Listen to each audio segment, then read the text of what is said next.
календаре 25 февраля. Сегодня, в 1941 году, родился Виктор Осипович Астафьев.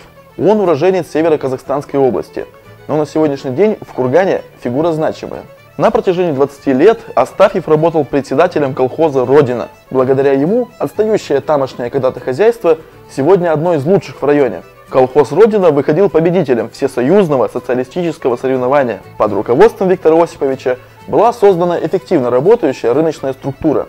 Зауральская сельскохозяйственная корпорация, а затем и ООО «Мясокомбинат Белый Яр», генеральным директором последней Астафьев является и сегодня. Продукция этого предприятия известна не только в Зауралье и входит в номинацию 100 лучших товаров России. За активную трудовую деятельность Астафьев награжден множеством медалей, орденов и званием почетного гражданина Курганской области.